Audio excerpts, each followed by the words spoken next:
Bom dia, boa tarde, boa noite, amigos, colegas, povo da minha amada Porto Alegre, Brasil e mundo. Estamos começando mais uma edição do Sala de Prescrição, diretamente dos estúdios do Sindicato Médico do Rio Grande do Sul. E temos a ilustre presença, vou começar pelo convidado. Nós temos dois convidados, na verdade. Mas o convidado que não é habitué do Sindicato Médico, eu vou deixar por último. Então, primeiro eu quero apresentar para vocês, para quem não o conhece, mas que pesquise nas plataformas, tem programa que ele participou, outros programas que ele participou. Vou apresentar, então, do lado colorado, Dr. Fossari. E aí, Dr. Fossari? Com toda essa ênfase, meu caro mediador, realmente fico muito feliz por estar aqui, participar desse programa. Somos sindicato, lutamos pelo sindicato, lutamos pela classe médica e esse programa realmente tenho certeza que vai engrandecer cada vez mais a nossa intenção. Cumprimentar também o idealizador do programa, o cara que falou para o presidente, a gente tinha que ter um programa sobre debate esportivo, sobre futebol, Dr. Marcelo Bica, e aí passou algumas edições aí, não nos dando o prazer da companhia, mas hoje voltou. É isso aí, estamos aí.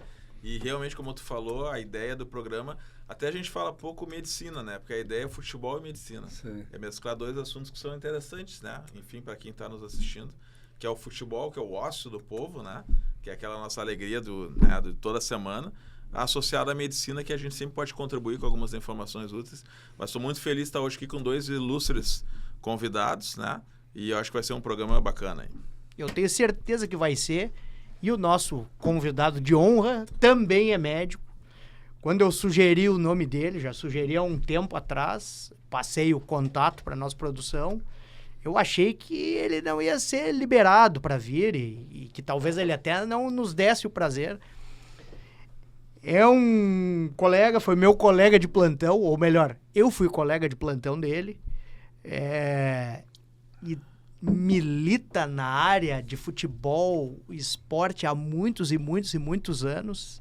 Certamente vai contribuir com muita experiência aqui no programa e vai nos contar, obviamente, dentro daquilo que ele pode contar, vai nos contar sobre essa trajetória dele e fazer análise. Dr. Paulo Rabaldo, que nos dá o prazer e a honra da companhia. Seja bem-vindo ao programa Sala de Prescrição. Boa tarde a todos, aos participantes aqui, ao pessoal todo. Me sinto lisonjeado de estar aqui como médico e como gremista, né? Porque já faz algum tempinho que eu estou dentro do Grêmio e me sinto feliz de hoje falar o que eu posso falar, né?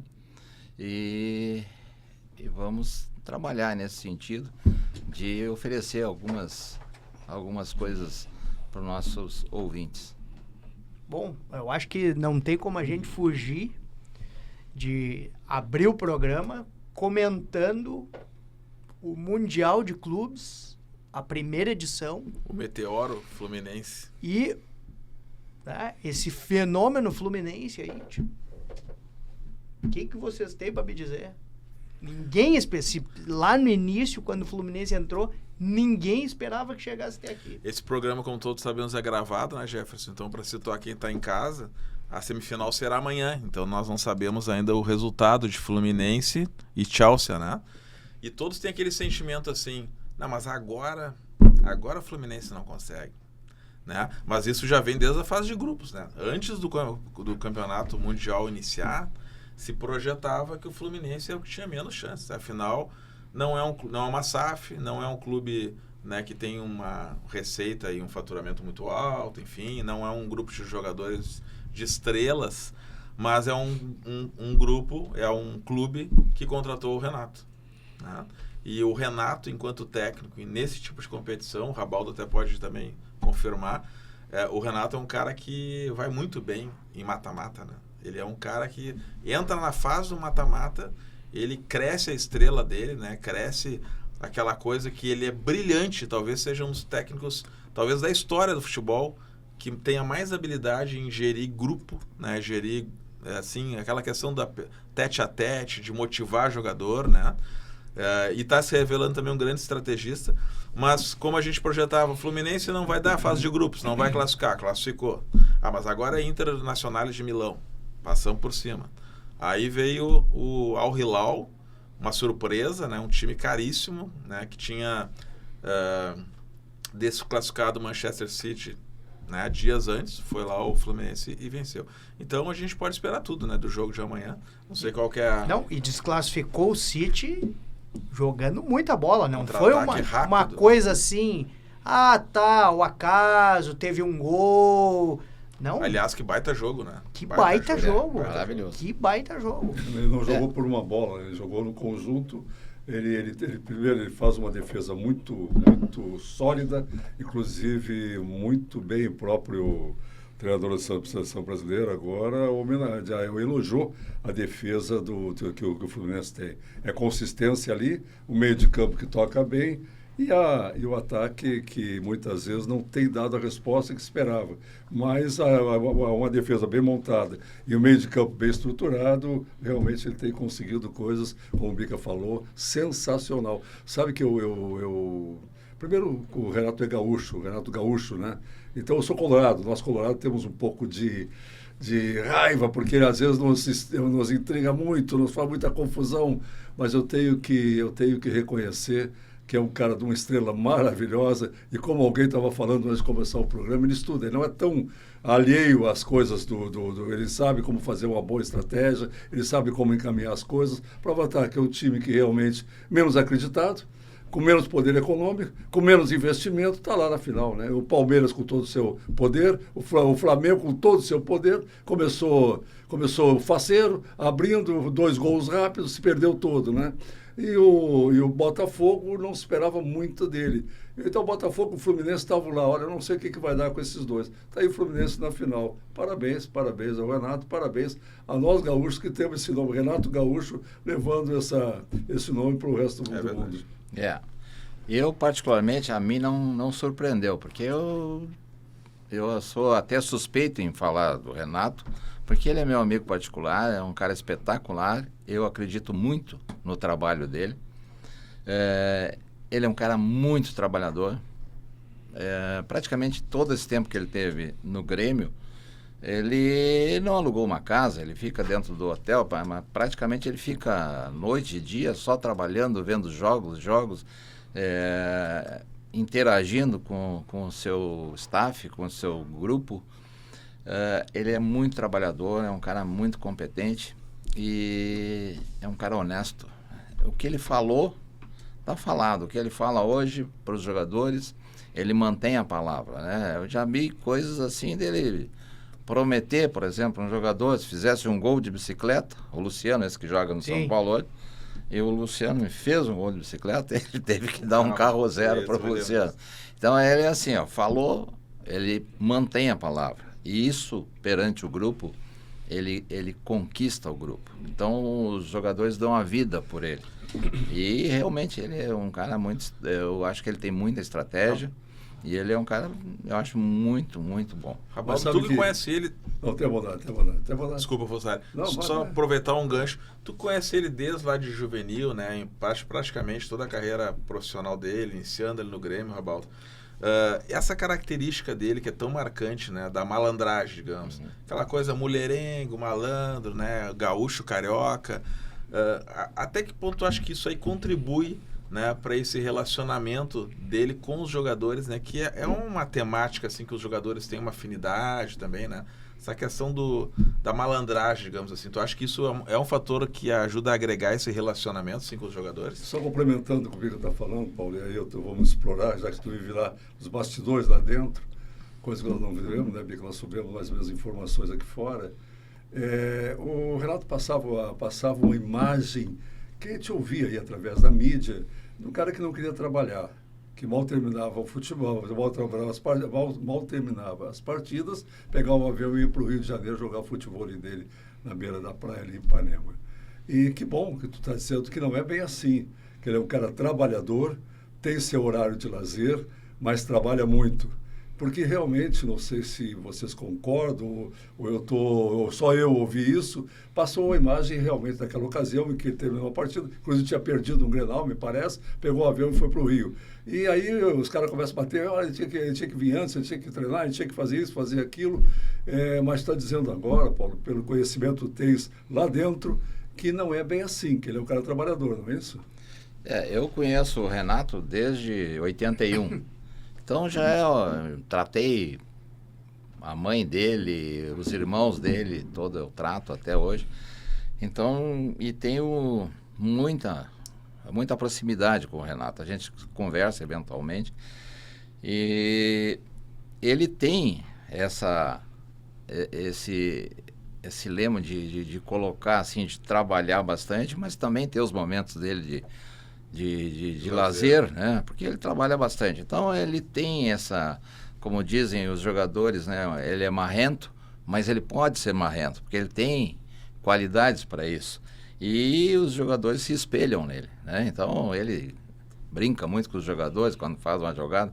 Depois olha o meu DVD, né? Então isso aí é uma conversa que ele coloca e realmente os jogadores tentam se espelhar, porque realmente ele foi um ídolo, foi uma pessoa, um atleta de alta performance, muita força física, muita qualidade técnica e trouxe muitas coisas boas por onde ele passou e continua trazendo. E hoje, para mim, não é nenhuma surpresa esse resultado que o Fluminense está tendo e eu acho que ele pode até surpreender, pode até chegar e vir com a taça. Sabe que falando no DVD, hoje postaram na rede social, eu vi no Instagram, um vídeo intitulado O Tal do DVD do Renato, com uma série de jogadas e gols dele, né? Uhum. Pô, e tu começa a relembrar cada golaço que esse cara fez, né?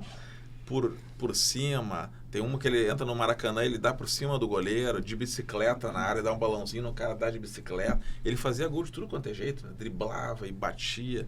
Então, assim, como tu falou, né, Rabaldo? Não é por aí. Se tem um cara que pode ser marrento, ele se chama Renato Portaluppi, né? Tudo que ele conquistou, imagina, guri, ele vai lá e faz 2 gols na final do mundo, né? Que os nossos amigos colorados têm dificuldade para reconhecer, mas vai lá e faz 2 gols na final do mundo, guri.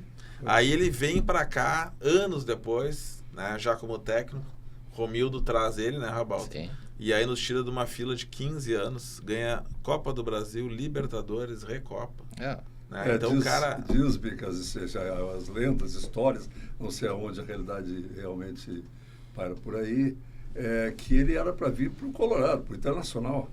E houve algum problema ali no meio do caminho, inclusive o pai dele é colorado, né? Uhum. Então, realmente... Eu não duvido, era muito comum, né? Essa coisa de muito comum, pro outro. Tem algumas coisas, assim, que eu sei de bastidor, e o Dr. Rabaldo vai confirmar ou não, mas ele veio, até onde eu sei, para Porto Alegre, a revelia da vontade do pai. O pai não queria que ele fosse jogador de futebol, que ele ajudava lá, que né, ele seguisse trabalho, na carreira. E eu li uma entrevista dele dizendo que chegou em casa e só tinha farinha, banana e água para comer. E foi nesse dia, ele tinha 17 anos, que ele decidiu que, não, eu vou tentar dar outro futuro para minha família.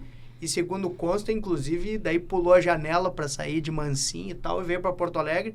E a história que me contaram é que ele veio para fazer teste no Inter, não foi aprovado, não tinha onde ficar, e até é um que é de a gente convidar para cá para contar essa história.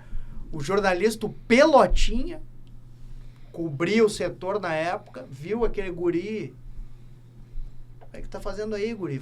Tu vai dormir aonde? Não vou dormir, eu vou ficar aqui na rua, eu vim, fiz a peneira, não passei. Mas quando vai ficar na rua, velho? Não, vou dormir aqui mesmo, amanhã eu pego o ônibus e volto pra minha cidade. Não, mas olha, eu tenho um filho que mais ou menos tem a tua idade e tal, e tu mais ou menos deve ter o teu tamanho, de repente, se tu quiser, janta lá em casa, fica lá em casa essa noite e tal, conhece meu filho e amanhã, e amanhã a gente vê. E daí, nessas aí, ele disse, por que tu não faz teste no Grêmio? Essa é a história que eu sei. Não, mas o Grêmio, mas meu pai é colorado, eu sou colorado. Não, tá, mas tudo bem, mas não aprovou aqui. Eu sou colorado nessa informação, tu já sonega aí, Jefferson. Essa aí não tem comprovação. Mas ele assume que no início ele era colorado. Não sei, isso eu nunca ouvi. Olha, só te interrompendo, a gente coloca quem está dentro do...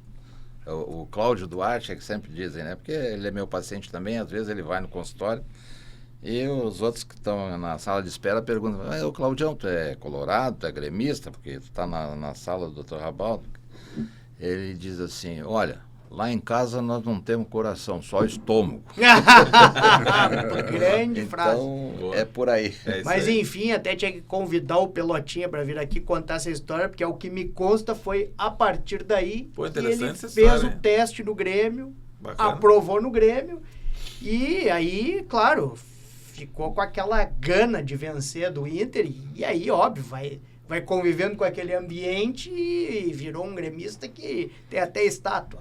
Acho que é inegável, já falou muitas vezes que é gremista, que torce de coração pro Grêmio, o que até me surpreende, porque todos os programas que a gente já fez aqui, conversou com um profissional, que passou por outros clubes, e disseram, não tem como e tu vê, né, Jefferson, ser um torcedor que nem o torcedor comum. Esse campeonato mundial tá dando uma visibilidade pro Renato, que ele já tinha no Brasil, né? Mas tá dando internacional, né? Exato. Né? E hoje, os grandes canais de comunicação internacionais, tem técnico querendo conversar com ele, se eu não me engano, o Guardiola queria conversar com ele. Interagir com ele. Eu não duvido que o Renato não receba uma proposta para treinar um clube. Não tem a mínima dúvida. Saindo, né, desse eu campeonato. Gostaria muito de ver isso, né? Porque tem uma coisa, né? Primeiro, aqui no Brasil, agora o Renato é um gênio, mas se ele continuar treinando o Fluminense, não sair, ele perde 4 partidas, ele já vira burro. Já vira burro, exatamente. Bom, a segunda coisa, vocês se lembram que ele estava no Grêmio, o Grêmio tomou aquele 5-0 do Flamengo, ele dizia, mas também o Flamengo com essa folha salarial aí e tal, é uma seleção. E depois ele foi treinar o Flamengo. E começou muito bem, né? Mas não obteve sucesso, né? Começou muito bem, só que depois... A torcida do Flamengo E agora é a grande responsabilidade. Se ele recebe um convite para treinar um time europeu, que não seja da ponta a ponta, mas que seja uma Juventus da vida, ou... E na Itália ele tem um grande cartaz na Itália lá, né? Passou no Roma lá, né? Sim. Que seja um time dessa expressão, aí ele vai ter que comprovar, né? Com uma folha salarial mais alta, ele falou no gramado, na bola e tal, aí... Para não ficar no Renato, eu gostaria de fazer uma pergunta do Dr. Rabaldo. Como é que é a experiência, Dr. Rabaldo, de ser médico de um clube da dimensão do Grêmio, né? Tamanho do nosso time, do nosso clube. E todos esses anos, né? Assim, eu digo no sentido assim, quais foram as suas experiências, né? Enfim, eu sei que o senhor tem a sua vida profissional também, né? Fora do clube, mas dentro do clube, né? O que o senhor pode nos falar, se depois de tantos anos, a gente tá com mais de 30 anos, né? Mais de 30 anos. 42. Eu queria aproveitar o gancho, porque para perguntar como que ele caiu no meio do futebol, porque o Dr. Rabaldo, ao que me conste, não é ortopedista, é cirurgião geral. Exatamente. Eu sempre fui um virador, né? Fazia plantões aqui na Santa Casa, acompanhava profissionais da área, acompanhava o Peroni, que foi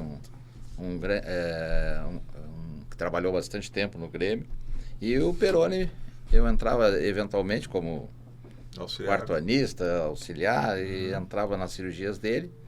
E ele me convidou, olha, guri, tem uns horários para estágio lá no Grêmio, não queres ir? Já estou lá. E isso foi eu estava no 4º ano de medicina, em 79. Isso é acadêmico ainda. E comecei em 79. Fez medicina onde, Roberto? Eu fiz na Fundação. Na mesma que Isso, na Fundação Federal. Na época era católica. Era católica, né? A Universidade Federal de Ciências Médicas, né? Passou, no ano que eu entrei, deixou de ser católica para ser FFF, CPA. O meu tempo era FFF, CPA. Hoje é UFSPA. Hoje já trocou de novo, né? Então, nessa época, eu já fazia alguns plantões e comecei pelo futebol de salão, no tempo do Do Buda? do Buda. Teve aqui o Márcio Chagas, falou do Buda. Então, esse tempo aí eu fazia algumas Morruga. coisas, ginástica para executivos, e ali tinha muitas coisas que se passaram, e eu fui galgando, fui indo, até que comecei a residência em cirurgia geral, e eu fazia uns horários de fim de semana, e quando começou a campanha de 83, que o Grêmio ia a Tóquio, eu já fazia alguns horários, né?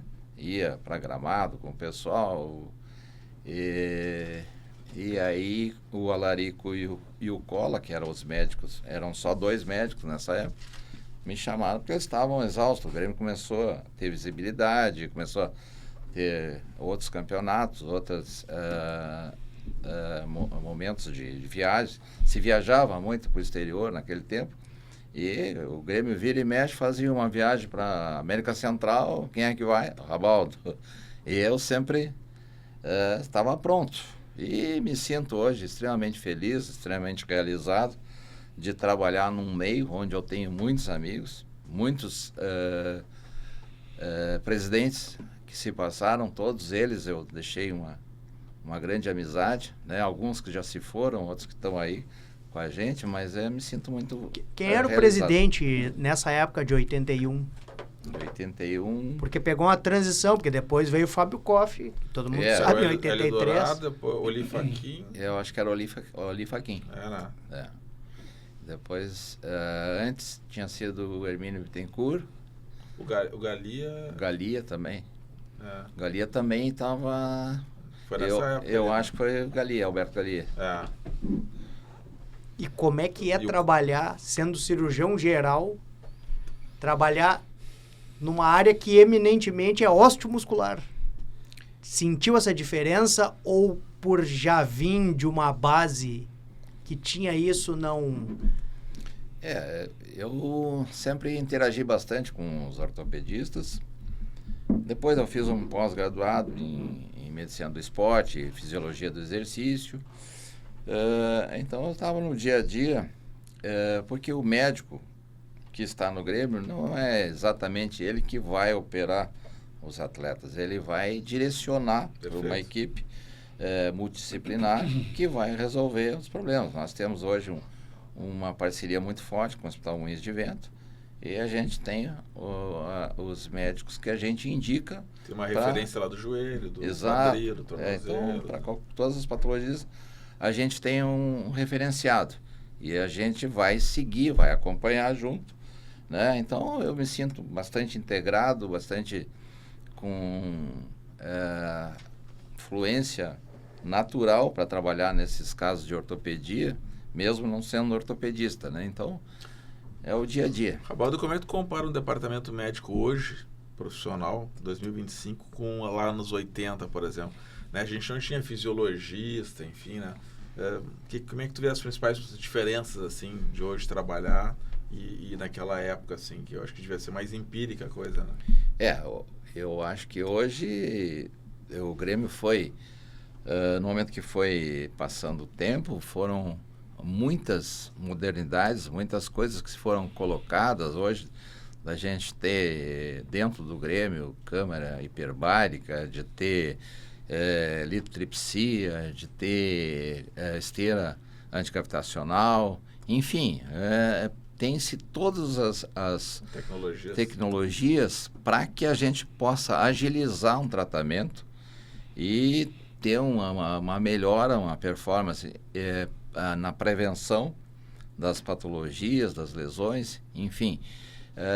Mas eu faço uma comparação lá de 83, 84, eram assim tratamentos extremamente empíricos, era um tratamento, se usava forno de beer, que isso aí é uma coisa de museu hoje, se usava, não se tinha essas ideias de que o jogador no pós teria que fazer um recover, um recondicionamento para evitar lesões, né? Então, hoje em dia, tem todos esses aparatos e mudou bastante, mudou muito, né? É muitos conhecimentos, é muitas inovações, muitas tecnologias que são agregadas e que trazem assim uma performance, uma rapidez de tratamento. A gente costuma falar que o paciente da gente de consultório, tu aceita que tu leve um mês para tratar uma lesão muscular. Já o atleta de alta performance, tu tem lá, se não for uma lesão 2 ou 3, 2 semanas ele está curado, está retornando. Faz uma artroscopia para corrigir um menisco, em 20 dias o atleta já está com alta performance. Então essas coisas evoluíram muito. Quando ele não está jogando, isso envolve custos também, né? De uma exatamente, certa forma, né? exatamente. Clube, né? E já nesse caminho também, em relação à prevenção de lesões. Vejo que eu falo muito de secar a respeito para ver se tal musculatura vai responder ou não. Eu acho muitas vezes exagero. Eu não sou traumato, eu sou clínico, né? Fiz medicina geral de família, fiz também clínica médica, e então não tenho muita propriedade para discutir a fundo disso. Só que um caso claro que ficou no Internacional, o Ener Valencia, que não podia trocar, o coitadinho, desculpe coitadinho, mas essas coisas me irritam profundamente. Não podia, foi lá na seleção equatoriana, botar os caras a jogar. Mas se jogar vai estourar. Jogou, tudo bem, voltou. Então eu não sei se esse processo de prevenção não está demais, não é... A prevenção sempre é boa. A minha formação, como falei, é medicina geral de família minha, então processo preventivo é uma das coisas, a melhor coisa da medicina. Tu tem o custo menor, tu tem recuperação maior e tudo mais. Mas tu não acha que está um pouquinho de exagero a respeito disso? E eu volto a frisar coisas assim. Eu vi o Internacional, e aí eu vou me estender um pouco mais. Tomou de 2-0 do Fluminense. Aqui há pouco tempo.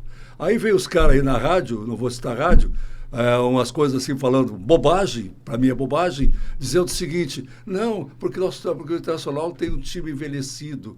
Mas o goleiro do Fluminense tem 44 anos, o zagueiro também. Então falta um pouco de objetividade e parar desse coitadismo que muitas vezes nós trouxemos para cá.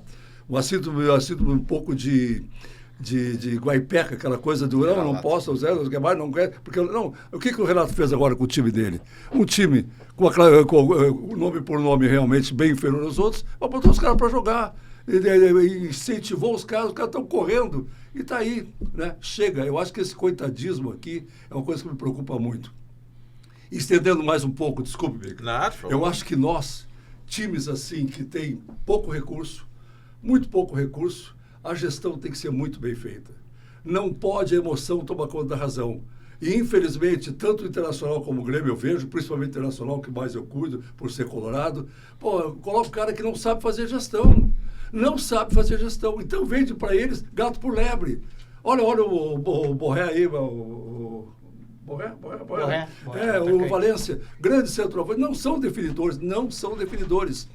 Agora mesmo, Valencia nos deu um prejuízo tremendo. Aquele gol que ele perdeu de cabeça contra o Fluminense ali, que inclusive a torcida do Fluminense homenageou e agradeceu ele por o Fluminense estar lá.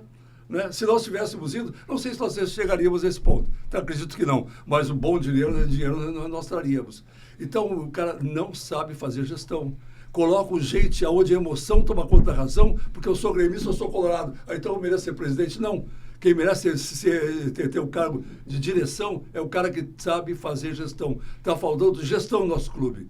E isso é uma coisa que me preocupa muito. Não temos dinheiro, não temos gestão. O que acontece é isso. É brigar para não cair no Z4, para não ser rebaixado. Esse me preocupa muito, essa situação, sabe? Desculpe, cara. Mas eu tenho a impressão de que o D'Alessandro entrou justamente fazer gestão e eu não vejo assim com olhos assim tão...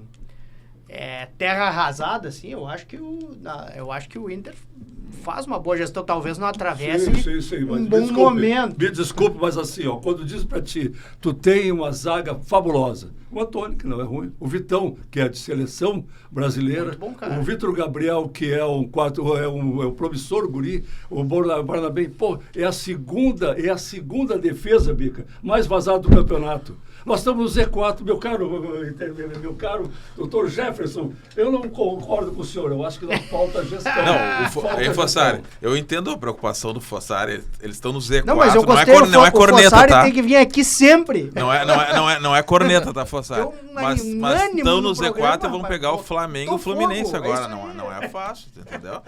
Vocês têm agora desafios em campo que são, Olha, complicadíssimos. eu já fiz promessa. Não gostaria para de que nós estar possamos passar. O Flamengo eu acho muito difícil. Talvez o Flamengo, quando eu vejo o Fluminense jogar agora, eu já estou desanimado. Agora para tu ver como é o futebol, né? desculpe, Início do ano, com o Octa, o cenário era o Internacional, né? E começou muito bem no Brasileiro, o Grêmio começou patinando, né? O Grêmio reagiu agora com o Mano, né, Rabaldo? Me parece que o time está começando a encaixar, né? Queira Deus agora que no retorno agora essa semana já tem jogo, a gente dá uma encaixada. Mas tu vê como o futebol ele é essa coisa, né? Daqui a pouco o Inter tá na frente de novo. Mas eu acredito no trabalho do Mas, Roger. Bica, assim, desculpe eu estar contestando isso aí. Se tu tem uma empresa, ou tu tem Eu um concordo aporte, contigo na questão da gestão. um aporte financeiro que tu pode gerir mais ainda. Tudo bem. Tu não tem, tu tem que ser gestão, tem que fazer gestão. Tu não pode pagar para 2 centroavantes que não são definidores 4 milhões de reais por mês. Tu não pode ter uma folha de 20 milhões e estar com o time no Z4. Tu não pode ter o melhor técnico que falam, o melhor zaga, sendo a segunda zaga mais vazada Já do que tá campeonato. falando nisso, Então, desculpa, assim, o nosso mediador, o Dr. Jefferson, eu acho que não concordo com ele, não consigo concordar com ele, gostaria de concordar. Eu te dou razão, eu sempre vou dar em termos de gestão. Acho que o cara da gestão tem que ser um gestor profissional. O Fossari tem que vir sempre aqui. O que acontece hoje nos clubes do Brasil, né, no Grêmio, no Internacional e vários outros que ainda não se tornaram SAF, e com isso eu não estou querendo defender a SAF, eu só estou fazendo uma análise, né? Um clube hoje de futebol, Fossari, ele é composto por todo um lado executivo profissional, né? Então tem profissionais, eu sou conselheiro do Grêmio, né? Tem profissionais contratados, né, que fazem a gestão profissional do clube, e tem, digamos assim, entes políticos, né? Desde o presidente do clube é um ente político, né? Os seus vice-presidentes são eleitos, né? Desde diretores, né? Tem diretores em todos os departamentos políticos, né? Essa, digamos assim, inter-relação entre os executivos profissionais e os políticos, às vezes é uma química que às vezes dá certo, às vezes não dá, né? Até queria saber a opinião do Rabaldo sobre isso. Porque, assim, esse é um dos motivos pelos quais muita gente defende a ida para uma SAF. Porque é corroborando o que tu falou. A SAF, ela representa só gestão profissional, né? Só que, claro, ir para uma SAF, ela necessita de uma avaliação muito criteriosa, cuidadosa, pelo conselho de um clube, porque, afinal, tem interesses econômicos ali, né? E que vão acabar impactando na performance em campo do clube, nos valores do clube, na identidade do clube, né? Afinal, ele vai ter um dono, né? Então, isso é uma coisa que eu vejo com muito cuidado, assim. Mas gostaria também de saber a opinião do Dr. Raul. Não, Desculpe, mais uma vez, a mesa aqui. A emoção tomou conta. E como a minha revolta, a minha indignação por um time que gasta quase 20 milhões por mês de custo internacional mesmo. Que contrata jogador extremamente caro, com o resultado pífio que dá, realmente eu não posso aceitar. Alguma coisa está errada. Então, só me desculpe, o mediador, mas na verdade... A emoção faz parte do futebol, a emoção faz parte. Mas foi um dos melhores programas que a gente já fez. não. Antes que o senhor responda, eu tenho que lhe mandar um recado. Mara Carvalho, nossa grande amiga e secretário de Serviço Geral de Cirurgia Geral do Mãe de Deus, lhe manda um grande abraço. Perfeito. Outro para todos que estão. Prometo que você, ouvinte, não vou interferir no senhor, doutor Robaldo. Rabaldo. Colocando assim, o que a gente estava falando antes, Fossari, sobre em termos de prevenção, acho que a fisiologia tem que ser muito atuante. E nós temos uma fisiologia muito atuante dentro do Grêmio. A gente consegue selecionar aquele jogador que está já acendendo uma luz amarela, que ele está com níveis altos de secar, com outros marcadores. E a gente, exatamente, então a proteína C, enfim, a gente tem que fazer esse trabalho exaustivo. A gente tem um pessoal muito atuante, muito competente, que trabalham conosco e fazem essa prevenção. Nós temos aqui um problema no Sul, que a gente hoje, como diz o gaúcho, nós estamos no garrão do país. Estamos aqui no calcanhar do país. Perfeito. Então, a nossa logística para viagem, não é a mesma logística que os clubes do Rio São Paulo, que tem que ir a Fortaleza, é um voo só. Nós aqui temos que ir daqui a São Paulo, Rio, desce, vai, pega outro voo, quer dizer, espera no aeroporto, quer dizer, tem uma logística extremamente desgastante em termos de deslocamento, coisas que os times do meio do país não têm, esse trabalho todo que a gente tem. Então é lógico que para isso a gente tem que ter uma fisiologia atuante, né, para a gente possa prevenir. Agora, essa interação é importantíssima, né? E é o que a gente costuma dizer, né? A gente tem que estar todo dia alerta, né, e vendo. Aquele jogador que muitas vezes a gente tem que questionar o jogador. Muitas vezes chegam ali, a gente tem um questionário na chegada, né? Para ver como é que tá, como é que é isso, como é que é aquilo. Porque muitas vezes eles não colocam, né? Até por tem medo. Tem questionário eletrônico, né? Exato. O jogador chega no CT e fala como tá, né? Então ali ele já Uma vez eu vi o Jeromel, a gente teve um evento em torno de dor no esporte, há uns 2 anos. Né? Eu até ajudei a organizar ali e tal, enfim, porque eu estava na questão da gestão. E aí a gente chamou alguns convidados e o Jeromel foi falar. E o Jeromel foi muito franco, assim, porque ele fala assim, pô, tu vê quando a gente chega no CT, né, se tu tá com alguma dor, alguma coisa, às vezes o jogador fica meio constrangido de colocar que tá, porque daqui a pouco o técnico já pode, né? Sim, o já técnico, pode. tu tá com dor, então, cara, tu não vai jogar o jogo agora domingo, porque, né? Então tem esses conflitos de interesse, né? Sim, muitas vezes ele se inibe até para não ficar fora de um jogo importante. Sim. E a gente tem que usar essa queixa, né? Pegar o pessoal da fisiologia ali, já faz todas os potenciais, a possibilidade de vir a ter ou não uma lesão, isso tudo é discutido com a parte da preparação física e junto com o técnico, normalmente. Mas isso que eu ia na carona do questionamento do Dr. Fossari. A clínica a gente aprende na faculdade que é soberana. E aí, uma situação hipotética, o jogador tá com 1000 de CK, mas se sente bem, não tem nada, corre no treino. Como é que fica isso pro departamento médico? Eu acho que a clínica é soberana até certo ponto, né? Agora, dependendo também de quem é o jogador, né? Então, eu não poderia nunca dizer que o Luizito Soares estava com o CK elevado, ou proteína C elevada, porque precisavam dele, né? Então, muitas vezes, a gente tem que direcionar a queixa, fazer uma confrontação com todos os parâmetros e conversar com o técnico sempre. A nossa interação sempre Direto. com o Mano é direto, com todos os técnicos que tiveram, com o Roger, com o Renato, enfim, todos eles interagem, eles já entram dentro do clube, já vão direto ao departamento médico. E aí, doutor, como é que é? Quem é que tá? Então a gente ali já faz essa interação e cada caso é um caso. A gente tem definições. Agora, realmente, quando os marcadores estão muito elevados, a gente costuma dizer, onde há fumaça, há fogo. Se está apresentando quimicamente algum resultado, é porque alguma coisa tem. Provavelmente ele pode estar, às vezes, até escondendo, mas que alguma coisa tem e vai acontecer. A câmara hiperbárica tem ajudado, né? Muito. É uma câmera onde bota o jogador numa concentração alta de oxigênio, né?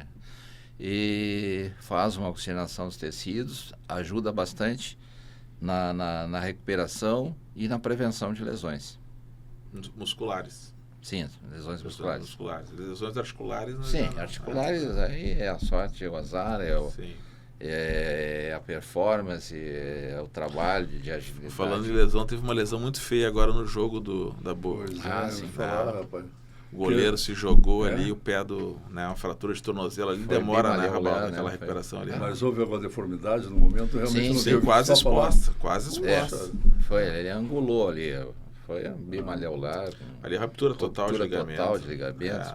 Coitado do guri, né? Porque isso aí às vezes representa... E um lance teoricamente bobo assim, tava a bola com o goleiro dele que alavancou, ele ficou com o pé preso, fez uma rotação. É um goleiro grande, né? Foi. Então, doutor Robaldo, quer dizer que a preparação física ela está muito mais intensa, tecnicamente avançada, não se prendeu naquele que dizem, também não cheguei a pegar, diz que o Finado Rola, quando fazia preparo o Grêmio, mandava subir e descer a escada correndo, é verdade isso? Com um pneu de Fuca nas costas.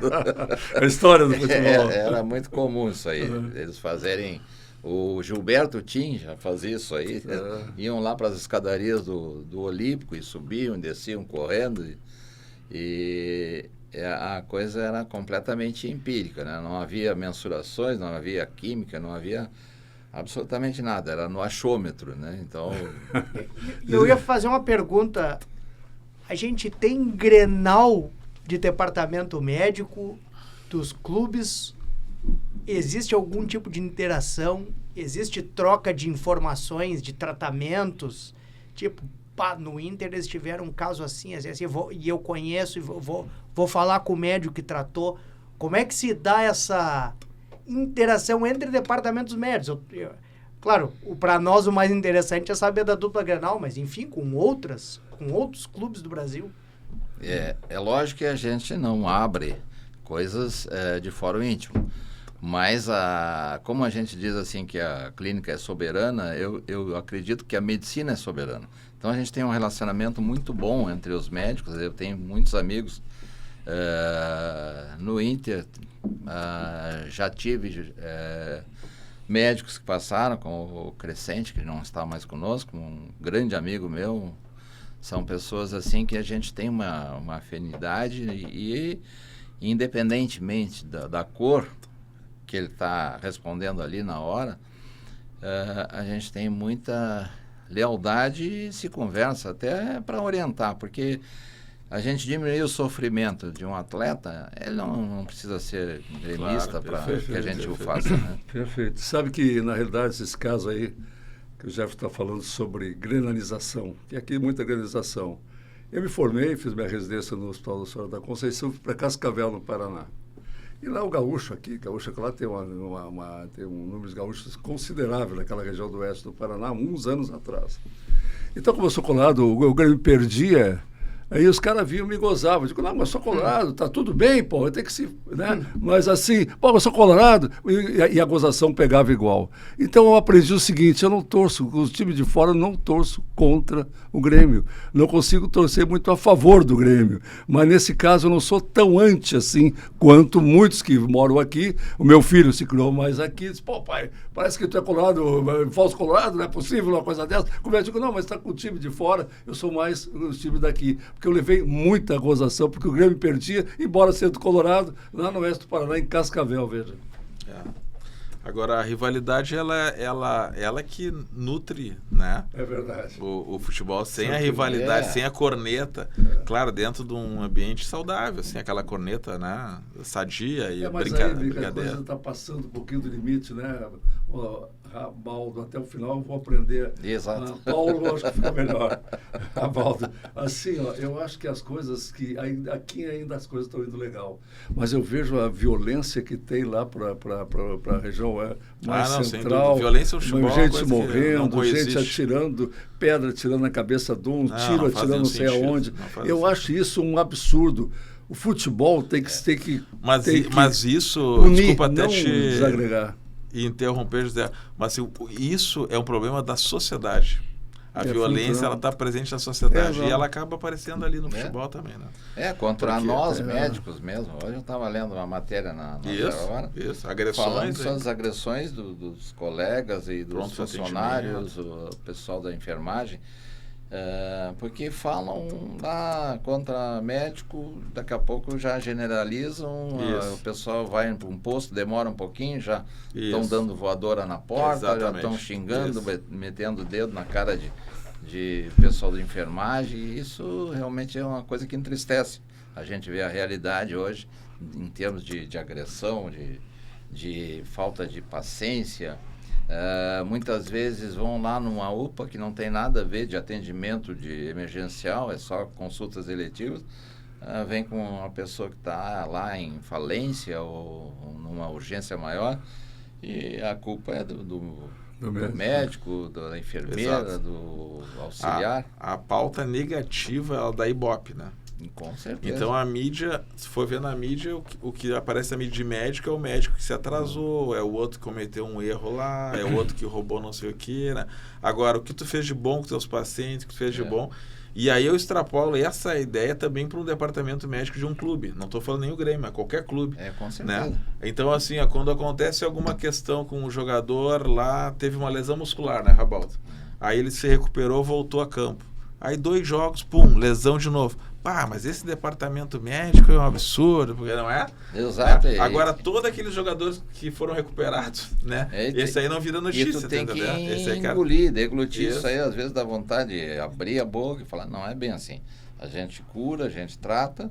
Eu nunca vi vocês baterem palma para um atendimento bem feito. Agora, a corneta é muito forte. Ela vem forte, né? Ela bem forte. Há poucos dias saiu, inclusive, no GZH, eu vou dizer o nome aqui, não tem por que não, né? Em relação a um artigo muito bem feito sobre agressão à equipe de saúde, né? A enfermagem com tanto absurdo, médico com tanto absurdo. Eu entendi numa emergência que o paciente pegou um computador daquele e jogou contra o médico, né? Então, exatamente como tu falaste, ou seja, a pauta negativa da Ibope. Só que essa pauta negativa incentiva essa violência que está aí. As coisas tinham que ser mais comedidas, não acha? Sim. Voltando pro assunto da medicina do dia a dia, como é que é o dia a dia do médico do clube? Ele vai todos os dias, ele tem horário, ele não tem horário, ele tem demanda, ele tem uma escala? Como é que funciona o dia a dia na prática? Na prática, nós temos uma escala, né? Nós somos em 4 médicos dentro do departamento médico do Grêmio e ali cada um tem os seus horários. Nunca existe um momento que não exista médico desde que estejam os atletas no clube. E, eventualmente, quando não tem nada, quando é vago, aí o pessoal também sai. Mas sempre há uma troca de plantão, entra com a presença do que estava lá e a gente é passado todas as interações, todos os acontecimentos, né? E ali a gente interage diuturnamente por WhatsApp, mesmo não estando no clube, eu estou ciente das coisas que estão acontecendo. E até porque jogador é uma família, né?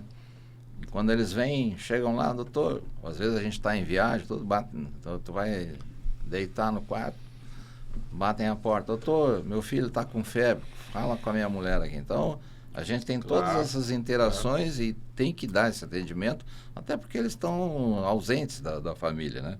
Então, a gente procura, eu vou te dar aqui um nome de referência lá no hospital, vai lá e fala, e assim a gente consegue. Esse é o nosso dia a dia, tem que estar sempre ligado, sempre interagindo, né? Todos os dias, 7 dias por semana, porque a gente joga fim de semana, aquele momento que a maioria da população descansa, a gente está trabalhando como já é o normal do médico também, né?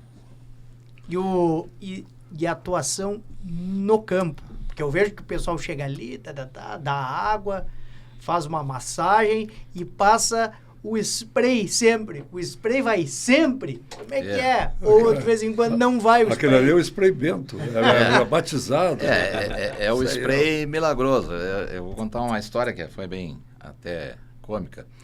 Lá por 1980 e poucos, nós fomos jogar um jogo amistoso contra o São Luís de Juí. Devia ser com o saudoso Banha. Com o saudoso Banha. Era um frio miserável, tipo 0 graus, assim. E o técnico era o falecido Minelli. O seu Minelli gostava muito do cunhaque macieira. Aí disse, vamos botar um cafezinho ali com um pouquinho de cunhaque e vamos dar para essa gente, porque tá difícil, gente. E aí o Banha botou umas 4 garrafas de macieira ali numa sacola e dele cunhaque para todo mundo, um frio miserável. Aí caiu o Bonamigo, caiu em campo. O juiz chamou, saiu o Banha correndo, chegam lá, Banha, me dá o spray. Ele olhou a sacola, tinha pego a sacola errada. Disse, olha, doutor, só posso oferecer uma macieira. Até o juiz deu risada. Mas, então a gente tem aqueles momentos que tem muita coisa que o jogador, nós estamos perdendo o jogo. Quando cai um jogador, eu sei que é coisa séria. Agora, quando está ganhando, eu sei que faz parte do teatro, a gente entrar ali e fazer um tempo. Rabaldo, qual foi a lesão mais séria que tu já teve que atender em campo? Tu lembra assim, de um caso que te marcou, enfim, em campo? Que tu, esse caso aqui foi um caso clínico, né? Ou traumatológico mesmo, mas, enfim, algum caso que tenha te marcado que tu lembres, assim. Nós tivemos um goleiro que fez jogando contra o Brasil de Pelotas, lá em Pelotas, um goleiro que fez uma parada cardiorrespiratória. E aí a gente, naquele tempo assim, as ambulâncias eram muito rudimentares e a gente tinha que estar presente. A gente conseguiu fazer massagem, conseguiu retornar, mas é um estresse muito grande tu atender um jogador assim que faz uma parada cardiorrespiratória.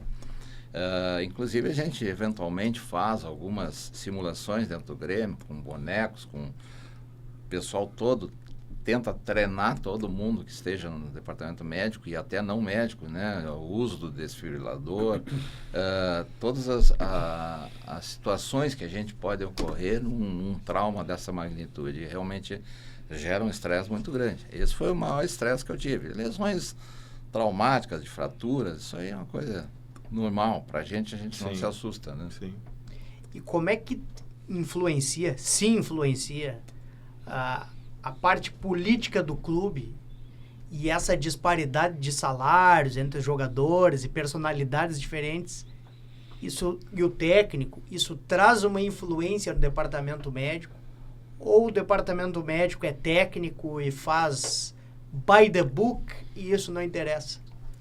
Eu acredito que todo mundo gosta de ganhar, de ter ser valorizado.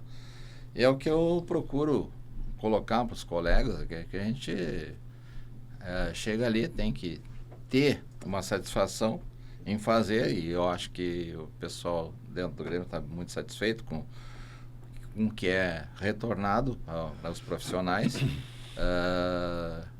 mas não se faz comparações com o salário de A ou B ou C. A gente tem que se sentir feliz no que faz, e quando não está feliz, a porta da rua é a serventia da casa, né? Então, a sensação que a gente tem aqui, Ramaldo, é que quando é muito discrepante, o cara ganha 3, 4, 5 vezes, a sensação que se tem, pode ser que seja a sensação errada, confesso, é que os outros ficam assim, já tu ganha tanto, corre então, eu não vou correr por ti.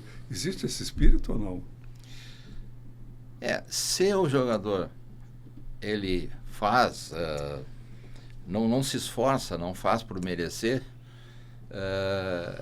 às vezes existe alguma coisa que os outros ficam se perguntando, se questionando, mas faz muito tempo que eu não vejo isso dentro do Grêmio. Porque quando o jogador tem nome, como o Soares, bom, esse aí pode ganhar, ninguém vai reclamar. Não, esse é ele por si só já se justifica. Estou dizendo dos outros que tem jogadores aí que vêm muito valorizados de fora e que não jogam tanto assim.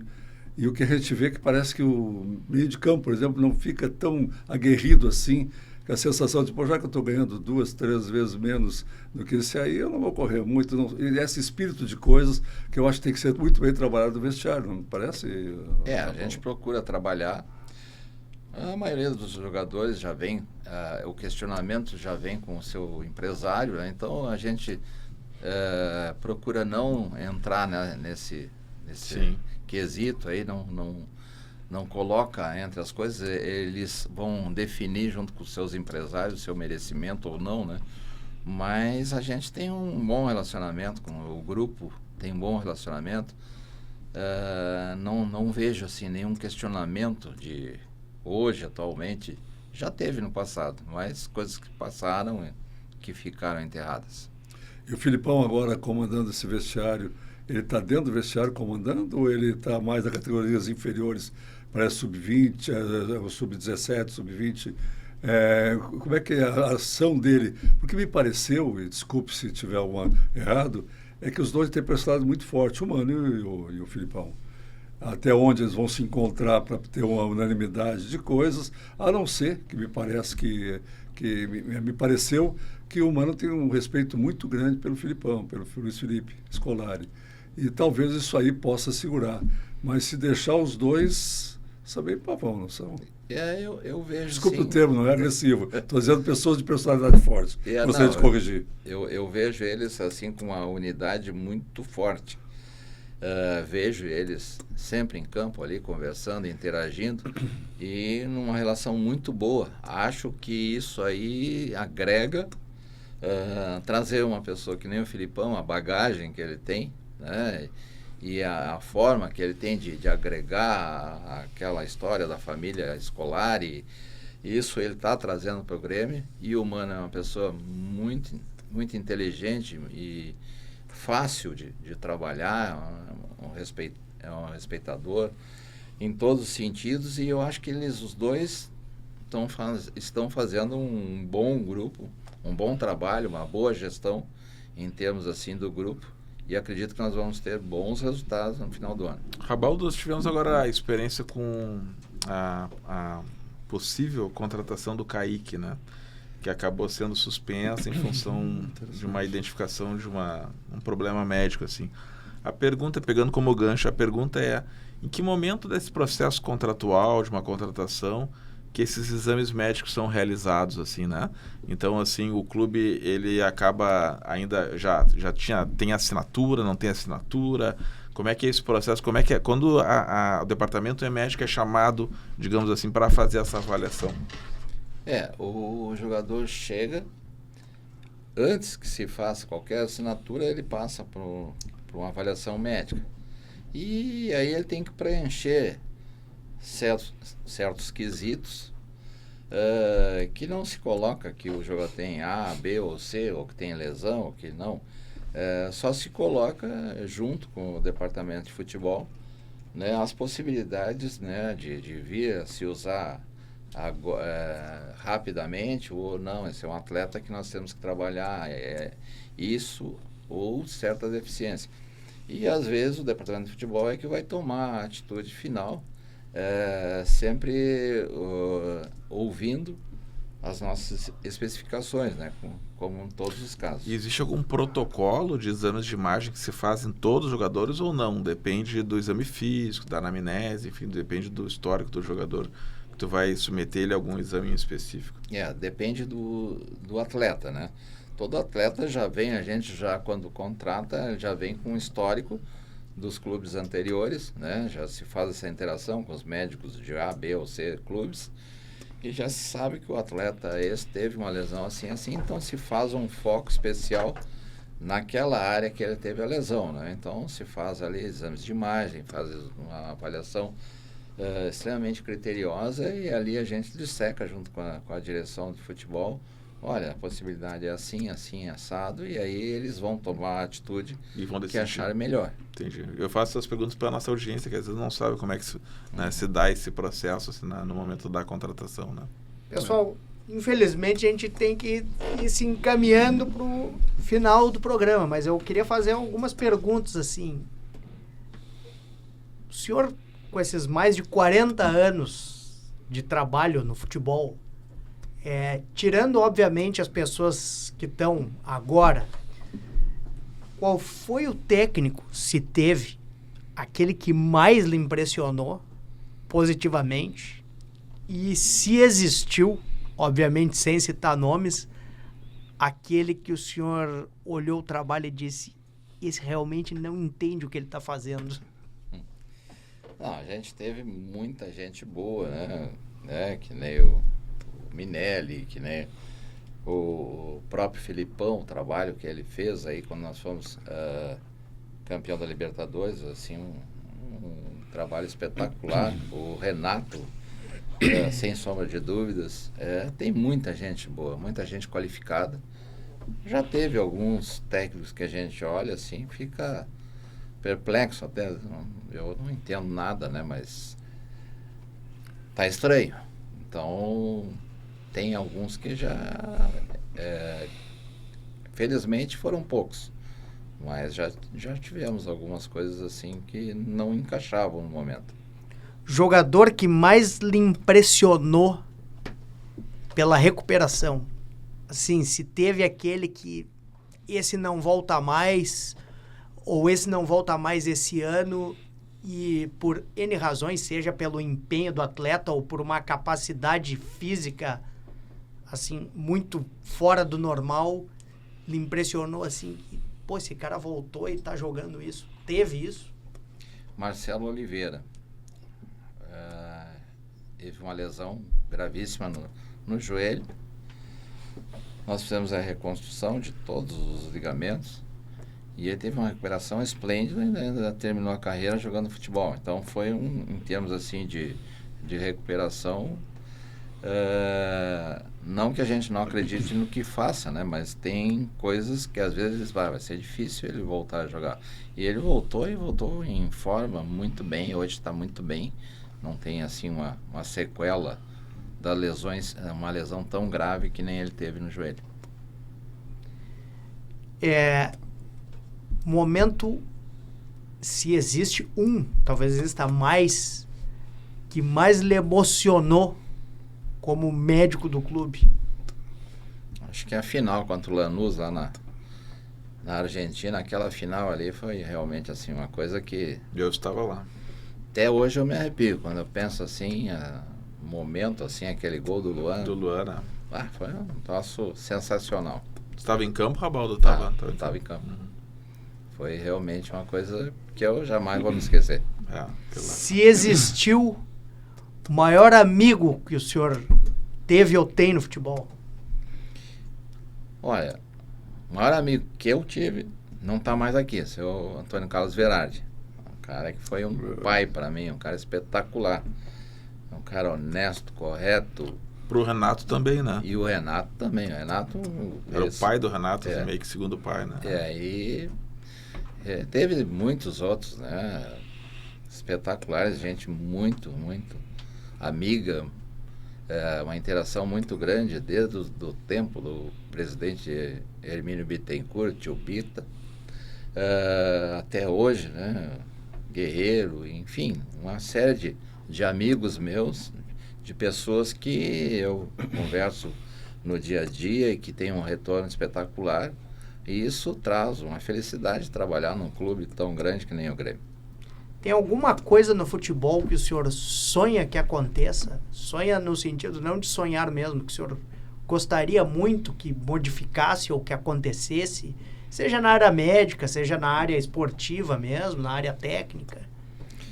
Eu acho que a discriminação é uma coisa hoje fluente e eu acho que é uma coisa que tem que acabar. Eu sonharia um dia que todos, independente da cor, independente da orientação, não tivesse essa discriminação que ainda existe hoje em alguns locais, né? Que tivesse um lugar que as pessoas todas fossem iguais, que não tivesse nenhum que vale mais ou vale menos, ou enfim. Eu acho que é um sonho que eu tenho. E só para complementar, Jefferson, e o Grêmio já de alguns anos contribui de forma bastante enfática, né, para, digamos, reduzir as campanhas, né, em relação... Com certeza, isso aí é uma coisa... Virou uma missão institucional, né, do Grêmio. Missão do Grêmio, de respeito ao próximo. Né? Sim. E para encerrar mesmo, o jovem ou a jovem, que a gente até não vê mulheres no departamento médico como médicas, né, do futebol. Mas, enfim, imagino que tenha. Os médicos, o médico ou a médica, o jovem médico, a jovem médica, o estudante de medicina que está nos assistindo agora e que tem interesse em ir para a área do futebol, que conselho o senhor dá? Que estude bastante, que se junte aos colegas, né? Que normalmente a gente começa pela base. Lá na base a gente tem uma interação de estagiários, de gente que está chegando e que vão se juntar aos médicos, né, que estão atuantes lá e vão, daqui a pouco, vão galgando escalas e daqui a pouco estão trabalhando no profissional. Muito bem, quero lhe agradecer muito pela participação no programa e por ter se submetido à nossa sabatina. Tenho certeza que vocês gostaram muito, porque eu gostei muito. E quando a gente respira esse clima aqui no estúdio, a gente percebe nas visualizações, nos comentários, que o público que está assistindo pela internet, ele consegue ter essa sensação e a interatividade é quase a mesma. Me despedindo, Dr. Fossari, muito obrigado pela sua participação. O senhor deu um sangue novo. O senhor deu um sangue novo aqui no programa. Nem tanto. Eu quero que o senhor... da minha parte, desejo que o senhor volte aqui sempre e vocês coloquem nos comentários aí. Fica, Fossari. Foi mais emoção que razão nesse caso. Peço, inclusive, desculpa ao senhor e à senhora se que me passei um pouco, mas esse emaranhado de coisa de que é o melhor para o nosso time. E eu vejo a gestão muito mal feita e assim não vamos a lugar nenhum. Bom, perante isso, tudo eu quero realmente foi enriquecedor, viu? O Dr. Paulo Augusto Rabaldo.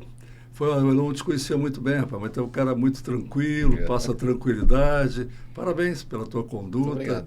Pena de ser por ser gremista, poderia ser colorado, mas de qualquer maneira temos no rival uma pessoa de qualidade, uma pessoa de personalidade, uma pessoa que passa, olha, falando sério, o Rabaldo passa uma sensação de calma. Se eu fosse paciente dele, pô, cara, faz o que tu tem que fazer, né? E eu, que fui colega dele um tempo de plantão, né, convivi no hospital com ele, a gente estava comentando isso aqui, conversando em off, que eu sou testemunha da discrição dele. Ele nunca abriu absolutamente nada do que acontecia intramuros. Para não dizer que não abriu nada. Teve uma vez que o Grêmio tinha um jogador de meio campo, eu não vou dizer o nome, já veio veterano, campeão de Champions League e tal, e que se dizia na imprensa que tinha problemas extracampo e tal. E eu, uma vez em cirurgia com ele, eu digo, olha, mas eu confio que o fulano de tal, que ele vai... Que isso aí que estão dizendo é especulação, e eu acho que ele vai... Acho que esse cara ainda vai dar a resposta que a gente está imaginando, porque esse cara é um craque. E ele me disse, olha, que bom que tu tem esperança. E pouco tempo depois o jogador foi desligado. Foi a única vez que eu me lembro, e mesmo assim vocês viram, de uma maneira extremamente suave. Bom, completando aqui o doutor Marcelo Bica, também foi uma satisfação, urologista, né, Marcelo? Então, pressão tanto urologista, saúde do homem, que é uma responsabilidade tão grande nossa como médico, né? Exato. Às vezes as mulheres procuram muito mais ginecologista do que nós procuramos. É verdade. Urologista, né? E como tal, a prevenção do câncer de próstata e outros, né? Eu acho que a importância do urologista, para mim, é fundamental, ainda mais quanto mais idade vai avançando, mais a gente precisa do urologista em todos os seus aspectos. Pois é. Então, assim, viu, Bica, eu quero ver, eu acho que realmente parabéns por ter convivido contigo aqui. Obrigado, tranquilo, posições claras também. Apertamos um pouquinho o Rabaldo, mas ele saiu muito bem. Não, mas fomos muito bem. Fomos lá, a próxima vez vamos preparar melhor. Eu ia perguntar do Cuejar, mas eu vou deixar para Doutor Jefferson de Oliveira. Doutor Jefferson de Oliveira, um mediador. Olha, Jefferson, eu não sabia da tua qualidade. Me deixou muito tranquilo, a ponto de quase... Que perdi o controle aqui, na emoção me tornou totalmente contra as coisas que realmente eu não aceito dentro do nosso clube. Obrigado, parabéns pela tua condução e até outra oportunidade, se assim tu desejares e me convidares. Um abraço. Está convidado. Doutor Bica, o senhor quer fazer alguma outra consideração? Não, acho que é só agradecer e realmente enaltecer assim, o programa, acho que foi bastante... interessante, né, para quem está nos assistindo, doutor Robaldo, porque as pessoas às vezes não têm oportunidade, né, de conversar com um médico de um clube, imagina o tamanho do Grêmio, e saber pequenos detalhes, nuances do dia a dia, né, então acho que foi muito bom lhe receber. Agradecemos, né, em nome do programa, a sua presença, e agradecer ao convívio com o doutor Fossari, né, já nos conhecemos de nome aí, mas sim. Eu sei que tem uma atuação no sindicato aqui também como diretor. Estou aqui, né, como tesoureiro, né, responsável como tal, um pouco ansioso em função das coisas que estão por aí, houve uma época... Estamos num momento muito difícil da medicina. Antes de vir para cá, eu era tesoureiro do Conselho Regional de Medicina, eleito, né? Sim. Eu sou conselheiro do Conselho Regional de Medicina. E ali nós tínhamos uma caixa, um fluxo de caixa muito bom. Sim. Agora aqui nós temos que... Mais o já trabalho ajustado. que nós estamos fazendo, comandado e orientado pelo nosso presidente Marcelo Matias e pelo grupo que está aqui, entre os quais o Jefferson, Sim. nós estamos tocando e vamos enriquecer em todos os aspectos. Que não legal. só econômico, como moral, como atuação perante a defesa do médico. Perfeito. Nós precisamos melhorar a imagem do médico na sociedade. Exatamente. Mas agradecendo, então, o programa, a participação do Dr. Rabaldo, foi uma grande satisfação. Muito A obrigado. satisfação é geral. De novo, eu quero lhe agradecer muito por ter aceitado o convite. De novo, eu quero dizer que, certa forma, me surpreendeu, porque eu achei que ia ter uma blindagem maior em relação à exposição e tá nesse tipo de programa. Mas foi uma satisfação lhe reencontrar, né? E também poder, né, ter me enriquecido junto com os demais do seu vasto conhecimento aí. E já convocando os colegas, já que tudo é Grenal, já convocando os colegas do Inter para virem aqui também nos falarem do dia a dia deles. Com certeza, a gente fica muito feliz de estar aqui com colegas de alta qualidade, né, com o Bica, o Fossari, tu, Jefferson, que a gente já trabalhou junto.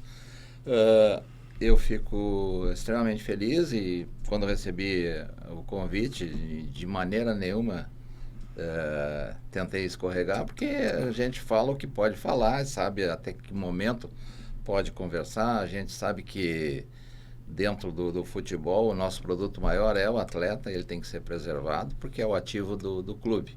E então nós temos os momentos que se podem falar algumas coisas, se falam algumas coisas, mas muitas coisas são de, como dizia o seu Rudi Armin Petri, é de fora o íntimo, né? Então, roupa suja se lava em casa e muitas coisas a gente resolve lá dentro sem que seja colocado nenhuma notícia para fora do clube. E isso é a nossa filosofia, a nossa política de trabalhar bastante dentro da ciência.